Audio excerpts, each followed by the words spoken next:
Now you have the basic idea of how dropshipping works and how you need to get started. You can begin to think about how you're going to build your own business. This all begins with choosing your product and choosing your industry or niche. The product, of course, is going to be the item that you intend to sell, and this is going to be dictated by the industry or niche that you choose to enter. An industry or niche is the subject matter that you intend to write on and the industry that you want to operate your business in. This is important. The choice is going to impact on everything from the price of your products to the type of person you'll be selling to the type of businesses you'll be working with. The reason we call it a niche, or niche as some people pronounce it, when talking about an online business, is that a niche is a particular category. This is not only your subject matter, but also the type of person who is going to be reading your content. It's very important that you choose this correctly because the niche will affect the size of your potential audience. When you choose a subject matter, you want it to be one with niche appeal. This means it's aimed at a particular type of person who is specifically interested in that type of thing. An example of a niche might be knitting. Now, if you have a blog about knitting and you sell knitting paraphernalia, only people who are interested in knitting are going to read your blog and buy from you. This way, you've cut out a niche for yourself rather than trying to appeal to everyone. That in turn means that you have drastically reduced the amount of competition you're facing. Now you don't need to compete with the biggest companies on the net, and you'll find that paying for things like AdWords advertising is considerably more affordable than it would be for a more general topic. Likewise, getting to the top of Google for relevant keywords like buy knitting gear online is going to be far easier than trying to get a general e-commerce keyword like shop online. The latter will put you up against mega companies like Amazon and pretty much every other online business on the net. But the problem with choosing a niche topic is that sometimes it can be too narrow, to the point where no one is interested in buying from you. If your niche is puppies with three legs, then you're going to have a very small number of amputee puppy owners who can buy from you. You'll find it relatively easy to dominate the search engines and to be the number one supplier of products in that area. However, once you've sold to all 200 readers, well, you've pretty much reached the limit of what you can sell. On the other hand, a niche like fitness may be considered too broad. Buy fitness clothes online is a hugely popular search term that companies like Sports Direct, Sweaty Betty, and Mountain Warehouse dominate. Even ranking for search terms like how to build muscle is going to be very difficult.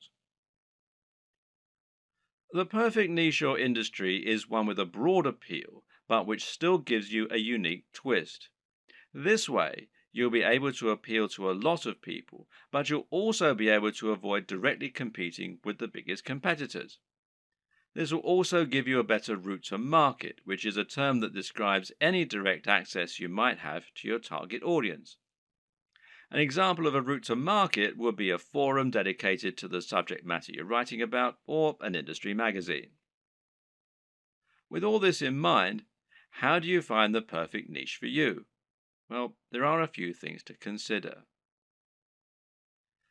Now, a lot of people watching this are going to already have a blog or a website.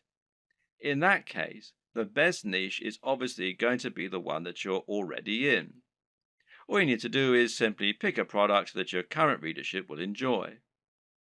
You should already have their trust, so all that's left to do is to offer them products and explain how and why they can benefit from them. Then there's an area you're already interested in. This will often align with the last point, but you should always pick a niche that you find personally interesting. This makes a gigantic difference to the quality of the content you put out, to your ability to pick the best products, and more. Remember, as a blog owner, you're going to be required to write thousands of lines of content on this subject in order to demonstrate your expertise and to gain the trust of your voters. If you don't know anything about the niche, this is going to come across in your writing and you're going to find it a very dull job.